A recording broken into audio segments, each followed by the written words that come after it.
Hi everyone, how you doing? Welcome to Chai and Chat. It's a new segment that I'm adding to this YouTube channel along with Punjabi Mum Gay Son, which is once a month, and you'll have a Christmas special coming on soon. We've got Manny's monologues where I talk about things that are going on in my mind, which is quite creative and cool. Then you've got this Chai and Chat, which is where I'm going to be basically having a cup of chai, and today I'm going to explain how I make the chai. And then I'm also going to be talking about current topics, what's going on in my mind, speak to guests. I'm also going to have something called Out and About, where we're going to interview people outside and see what they feel. Then there's going to be spiritual skits where I'm going to like basically take the piss out of myself and how I'm doing spiritual things. And there's other shows that I'll be adding as well, so watch out for that. So firstly, I'm going to show you how to make tea, and then after that you'll know what kind of tea I drink. It's Indian tea, and I like masala tea. And then in the future shows I might do some things to do with Ayurvedic food, maybe with my mom, like healthy food, because I like raw food, I like, stuff that's going to be very nutritious. So let's start first. So this is obviously a pan, you get a nice pan, and this is the cooker. And in India I know that you have gas cylinders, but in the West the gas comes from underneath the ground in the pipes. So I've boiled some water in a kettle. It helps to do it very quickly for me.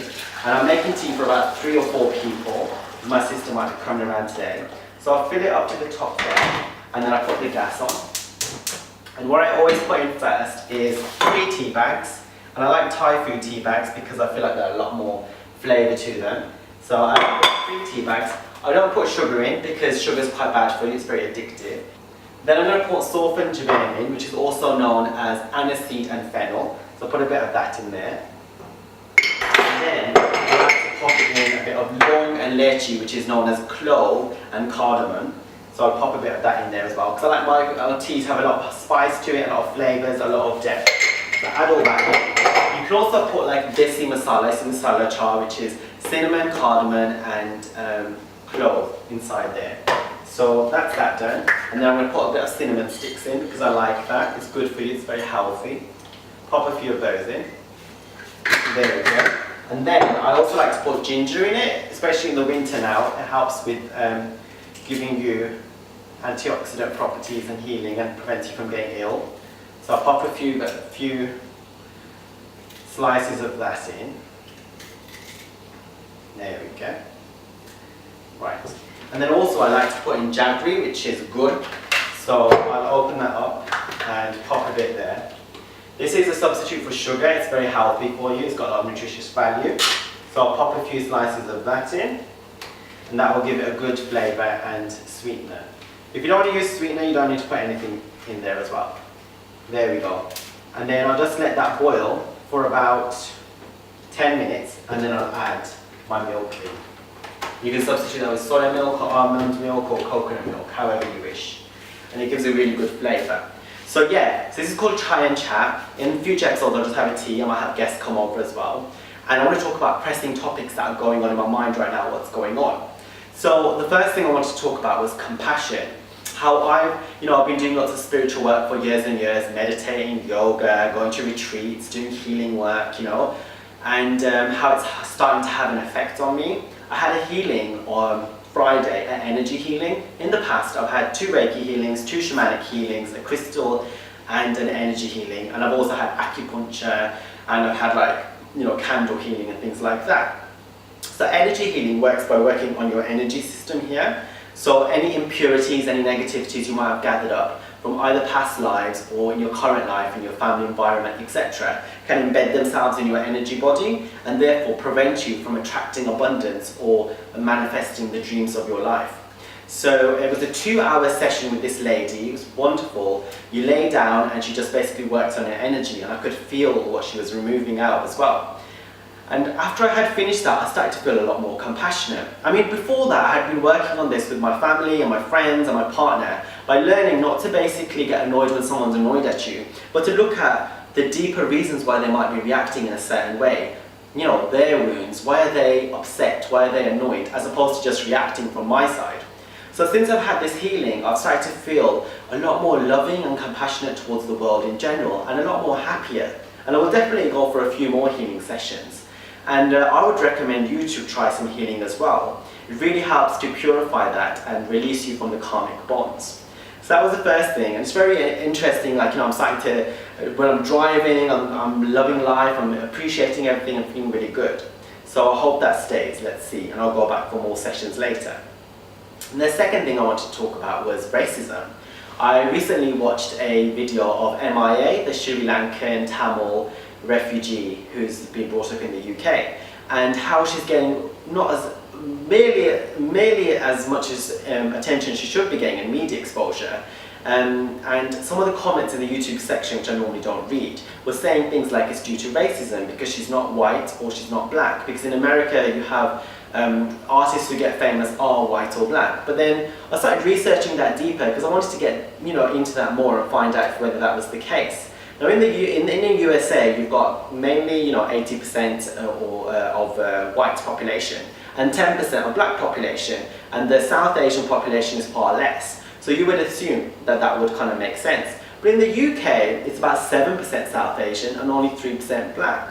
And when I look at billboards or posters or the media on TV, I always see, like today I was watching an advert and it had 2 white models and 1 black model or a mixed race model, right? But what about the South Asian people? Where are they? And then I started thinking, you know what, a lot of my friends who do this kind of work, modelling or acting, they tend to go either back to Bollywood or they do their modelling for magazines such as Asiana magazine or the wedding like Indian wedding magazines, right? So they kind of have that option to basically go elsewhere. Either they have the option or they feel like they have to. I don't know why. So if you have any, if you're creative and you have any information about this, please leave it in a comment below. But I feel like we're shooting ourselves in the foot because people like MIA, for instance, she cannot go to Bollywood. She's not very Bollywoodized. She's very, very alternative.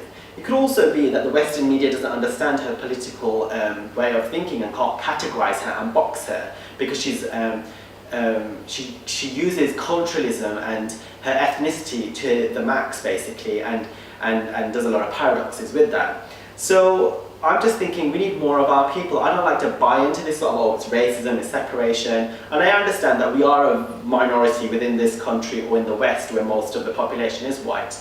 And, you know, do most Asians, South Asians end up being doctors, lawyers, engineers and whatnot? And we're not progressing into these sort of fields, or if we do, we tend to go abroad, back to our home root countries. I know African Americans or you know, black people in the UK cannot necessarily go back to, well, they could go back to the Caribbean if they originate from there, but I don't know what the industry is like there. But they cannot necessarily go back to Africa, especially if they came from slavery, because they may not know what country they came from. Whereas the South Asians can go back to India, Pakistan, Bangladesh very easily. So that was on my mind, and you do have some like Punjabi or Indian musicians in the UK who go back to India and sing there, but people like Jay Sean, for instance, had to go to the USA. They say the UK is harder to crack, so I don't know what's going on there with the crowd. So that was something interesting for me. And then the next thing I wanted to talk about was my book launch. So I've had quite a lot of issues with designers and publishers and all this kind of thing. It's been driving me crazy because I was thinking about it. It's been almost 2 years since I had the idea of this book, but it's been just over a year and a few months since I've been writing it. Like I started writing last year, August. But the release date, drum roll, is in January. January is the self-help month, and that's when the book's going to be released. I could have released it earlier in December, but it would have got overridden by all the Christmas stuff. So it's going to be released in January, and it's going to be available in hardback, paperback, audio and Kindle. I'm recording the audio right now upstairs. It's very tiring. So that's very good news. And then I also wanted to talk about, final thing, was about my birthday. I've turned 30. I feel like I'm 21, and I feel very youthful, by the way. But I turned 30. I think we're going to put milk in now, and I'll talk about turning 30. So I've turned 30. And I was away with my boyfriend abroad. He took me to Portugal, God bless him. It was a beautiful holiday. And there we go, the milk's been added. And basically, I want to talk about the law of attraction first, and abundance and money. So when we were abroad and, you know, we were buying things for each other, not caring about the money, and, you know, babes, I got this, abundance came. And we actually found 50 euros on the floor that no one claimed, and we shared it out between ourselves. So that was fantastic. Law of attraction works. But when we started saying, oh my God, I'm tight, or you know, you owe me €1, you owe me this, we lost money. Either we were overcharged on train tickets, or lost money, or whatever happened. So I wanted to reiterate that you've got to think, I learned that you've got to think in an abundant way, an abundant mindset, and then you can attract whatever you want into your life. So I'm learning to be more like that, and the healing I did help to do that as well, and to appreciate and be grateful. And then when I came back to the UK, my parents were a little bit annoyed because this birthday and the year before birthday I was abroad with my boyfriend. There was a bit of jealousy or a bit of sadness with regards to that. So they did a surprise birthday, and because I'm gluten-free and vegetarian, it makes food choices quite difficult for people to arrange. So they had kind of this sort of like takeaway that they wanted vegetarian, and they didn't realise that they didn't accommodate my food. So then it was like last minute, you know, I just got chips and a bit of rice or whatever. So and I felt a bit bad because I thought like it's my birthday, it should accommodate for me. And when I started doing that, things started to fall apart. I think people started arguing or bickering and stuff like that. And I learned straight away, be grateful that someone's doing a party for you, and at least you've got something to eat, and be happy, because you know what? Life, we could end, we can die any time, and we should be grateful for what we have and be thankful to our parents. And that's where the compassion started to come through as well, and the love started to come through. And I just want this year to end and next year to start with me feeling abundant and compassionate about everything and everyone as much as possible. I know we're humans. And not to basically get bogged down into that limited, fearful mindset. I don't want to believe in limiting things like racism, or feel that we are boxed in or we can't achieve what we want to achieve. And I don't want to react and get angry at people. I want to see deeper and see that they're wounded and reach out to them and put myself aside. And I'm reading a book by Marianne Williamson called A Return to Love. I recommend it highly. And she talks about giving ourselves up to God. So quite often we think that, you know what, the tea's done now, so lower the gas. Quite often we think that, you know what, the career's got to look like this, the partner's got to look like this, things are got to be this way. But that's very ego, it's very much what we want, our selfish way. But we should work to serve and provide to the world, and that's when the magic happens. And you just ask God to basically show you the way, and God will do whatever He has to do. And I've learned that reinforced with my book launch and the timings with that, and it's been delayed. And also with just life in general, that basically you cannot, and I'm kind of a bit worried, a little bit scared about my book, because I think it's fantastic, but I don't know how it's going to be received, because it's quite motivational, inspirational, it's different, it's also spiritual. But you know what, you do what you love because you felt like you had to do it to help others. It's not for the money, it's not for the recognition or the awards or the ego or the fame. It's none of that. It should be there because you want to help. And that's always been the seed within me, to help others. And I just do whatever I feel like my heart desires. There has been pressure obviously from family and parents to make money, or because I've been at home for nearly a year and a half not working, just doing this book. But you have to leave it up to God and say, God, you know what is best, or the universe, you know what is best, and you direct through me whatever you want, and I leave this up to you. And eventually you'll be rewarded in whatever way, abundantly, whether it's financial or otherwise, or just feeling good or health-wise.